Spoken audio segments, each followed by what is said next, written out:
Bharatiya Janata party ఆంధ్రప్రదేశ్లో అధికారంలోకి రావడం అసాధ్యం. ఏది ఆంధ్ర ఉమ్మడి రాష్ట్రంలో కానీ జనతా పార్టీ పప్పులు ఉడకవు తమిళనాడులో కానీ అంటారు. ఇదే భారతీయ జనతా పార్టీ ఒకప్పుడు 18% ఓట్లు సాధించి ఇప్పుడు తెలంగాణలో 8 పార్లమెంట్ సీట్లు, 8 అసెంబ్లీ సీట్లు సాధించింది. అలాగే ఆంధ్రప్రదేశ్లో కూటమిలో భాగంగా 3 అక్కడేమో సింగిల్గా చేసి ఆంధ్రప్రదేశ్లో 3 ఈ 2 కలిపి లెక్కేసుకుంటే ఒకప్పుడు 42 సీట్ల లెక్క చూసుకుంటే 11 సీట్లు అధికారంలో ఉంది పార్లమెంట్లో.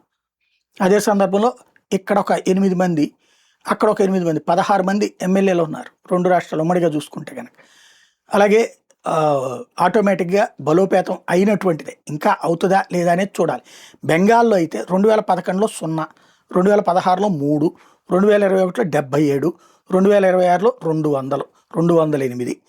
ఇది ఓవరాల్గా లెక్కేసుకోవాల్సింది. అదే సందర్భంలో కేరళలో 0 నుంచి ఇప్పుడు 12% ఓట్లకు వచ్చి 3 సీట్లు సాధించుకొచ్చింది. ఒక ఎంపీ సీట్ సాధించింది. ఇంకో పక్కన ఇది ఒక కార్పొరేషన్తో పాటుగా 3 మున్సిపాలిటీలు కూడా గెలుచుకుంది.